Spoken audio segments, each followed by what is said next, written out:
नमस्कार, बाळूमामाचे दर्शन या यूट्यूब चॅनलवरती आपल्या सर्वांचं स्वागत आहे। भक्तांनो, आजच्या या व्हिडिओच्या माध्यमातून मी तुम्हाला कार्तिक अमावस्येला अंघोळीच्या पाण्यात कुठल्या वस्तू टाकायच्या याबद्दल मी तुम्हाला थोडक्यात माहिती सांगणार आहे, ती सर्वांनी ऐकावी। तर व्हिडिओ सगळ्यांनी पूर्ण बघा, त्याशिवाय कुणाला समजणार नाही भक्तांनो। ठीक आहे, तर चांग भलं, बाळूमामाच्या नावानं चांग भलं। नमस्कार मंडळी, कार्तिक अमावस्येच्या दिवशी नदीत स्नान करणे, अन्नदान, वस्त्रदान आणि दीपदान करणे शुभ मानले जाते। 2025 मध्ये कार्तिक अमावस्या 20 नोव्हेंबर 2025 रोजी आहे। पितरांसाठी सेवा आणि विधी, पितरांच्या आत्म्याला शांती मिळावी यासाठी अर्पण आणि पिंडदान केले जाते। या दिवशी अन्नदान, वस्त्रदान आणि अन्न वस्त्रूचे दान करणे पुण्यदायी मानले जाते। हे दान महादान म्हणून ओळखले जायचे पहिले। दीपे लावणे, दीपदान हे देखील शुभ मानले जाते आणि या दिवशी ते केले जाते भक्तांनो। तसेच इतर महत्त्वाच्या गोष्टी या दिवशी केल्या जातात, जसे की लक्ष्मी आणि गणेशाची पूजा केली जाते। या तिथीला दीपावली हा सण साजरा केला जातो। येत्या 20 नोव्हेंबरला म्हणजेच गुरुवारी आलेली आहे कार्तिकी अमावस्या। प्रत्येक महिन्यामध्ये भक्तांनो अमावस्या तिथी ही येते आणि प्रत्येक अमावस्याचं महत्त्व हे देखील वेगवेगळे असते। कार्तिक महिन्यात येणाऱ्या अमावस्याला विशेष महत्त्व दिले जाते, कारण हा संपूर्ण महिना अत्यंत चांगला आणि शुभ मुहूर्तावर आलेला मानला जात आहे। या महिन्यामध्ये भगवान श्रीहरी विष्णूची सेवा उपासना केली जाते आणि म्हणून या अमावस्याला सुद्धा एक विशेष महत्त्वाचे स्थान दिलेले आहे। कार्तिकी अमावस्याच्या दिवशी भगवान विष्णूची आणि माता लक्ष्मीची आणि श्री गणेशाची पूजा केली जाते। या दिवशी भक्तांनो केलेली पूजा आणि उपवास विशेष फलदायी मानला जातो, शुभ मानला जातो। अशा या कार्तिकी अमावस्येचा प्रारंभ हा बुधवारी सकाळी 9:43 होत आहे आणि अमावस्येची समाप्ती 20 नोव्हेंबरला म्हणजेच गुरुवारी दुपारी 12:16 होत आहे। तसेच भक्तांनो, त्यामुळे उदय तिथीनुसार कार्तिकी अमावस्या ही आपल्याला 20 नोव्हेंबरला गुरुवारी साजरी करायची आहे। या कार्तिकी अमावस्येच्या दिवशी दानाला आणि स्नानाला खूप महत्त्व दिले जाते। असे म्हटले जाते की या दिवशी पवित्र नदीवरती स्नान करून दान केल्याने पितृदोषाचे दुष्परिणाम कमी होतात। या दिवशी पवित्र नद्यांमध्ये स्नान केल्याने पापांचा नाश होतो आणि मन शुद्ध होते असे मानले जाते भक्तांनो। तसेच जीवनातील सर्व त्रास म्हणजेच आयुष्यातील जे काही तुमचे त्रास असतील दूर होतात। परंतु आता सर्वांनाच या दिवशी पवित्र गंगेवरती जाऊन स्नान करणे शक्य होत नाही। म्हणूनच भक्तांनो, बाळूमामाच्या प्रिय भक्तांनो, आपल्याला या कार्तिकी अमावस्येच्या दिवशी आंघोळीच्या पाण्यामध्ये ही एक वस्तू टाकायची आहे। ही वस्तू टाकल्याने जीवनातील म्हणजेच आयुष्यातील आपल्या सर्व शत्रू त्रास नष्ट होईल। प्रखर पितृदोष हा दूर होईल। कुटुंबावर कधीच वाईट संकटे येणार नाहीत। आजच्या या व्हिडिओमध्ये आपण हा एक अतिशय प्रभावी उपाय बघणार आहे, त्यामुळे तुम्ही हा व्हिडिओ शेवटपर्यंत नक्की बघा। चॅनलवरती तुम्ही नवीन असाल तर चॅनलला सबस्क्राईब करून बेल आयकॉनचं बटन दाबा आणि या चॅनलला तुम्ही या व्हिडिओला लाईक करून कमेंटमध्ये आपल्या पितरांचे स्मरण करून श्री बाळूमामा प्रसन्न नक्की लिहा भक्तांनो। कार्तिकी अमावस्येच्या दिवशी नदीत किंवा गंगातीरी जाऊन आंघोळ केल्याने मनुष्याचा सर्व पापांचा नाश होतो, फळप्राप्ती होत असते भक्तांनो। या आंघोळीने आपल्याला अनेक पटीने पुण्याची प्राप्ती होत असते।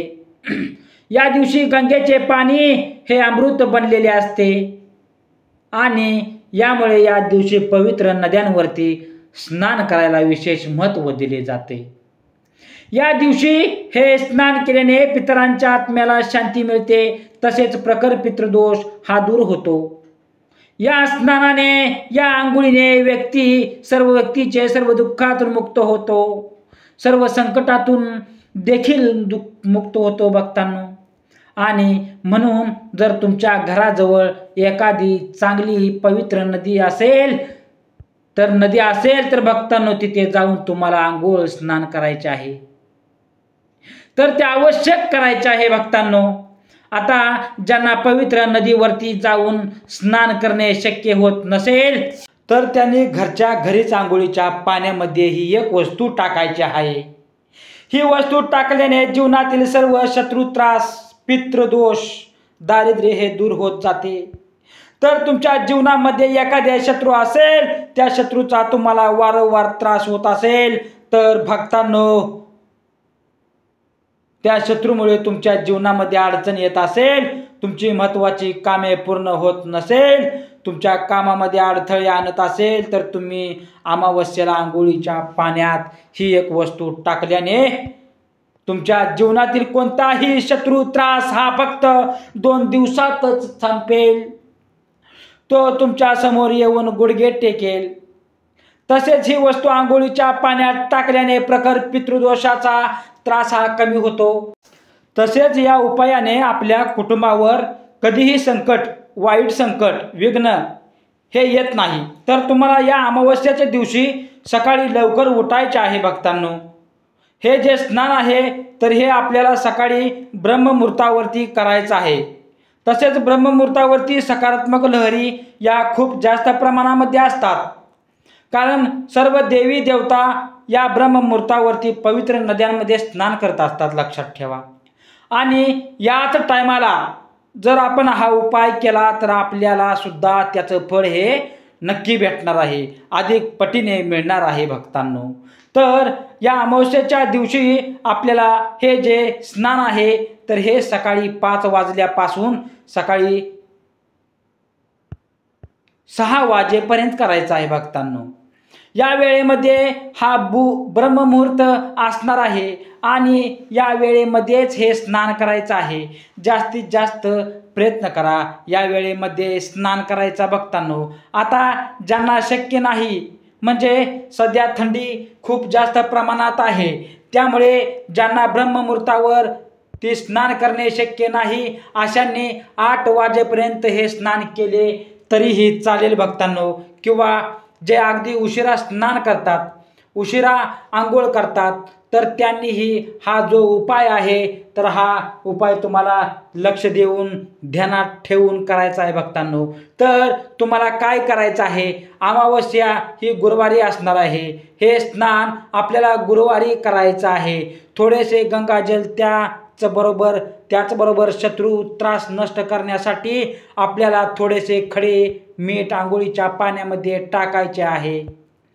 आता मी आंघोळीच्या पाण्यामध्ये टाकण्यापूर्वी आपल्याला बुधवारी संध्याकाळी एका काचेच्या वाटीमध्ये खडे मीठ घेऊन घरातील प्रत्येक व्यक्तीवरून घड्याळाच्या काट्याप्रमाणे 3 वेळा उतरवून घ्यायचे आहे.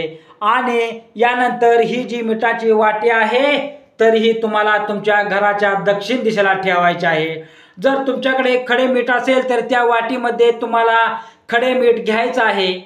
खडे मीठ नसेल तर तुम्ही बारीक मीठ घेऊ शकता. यानंतर गुरुवारी सकाळी उठायचं आहे.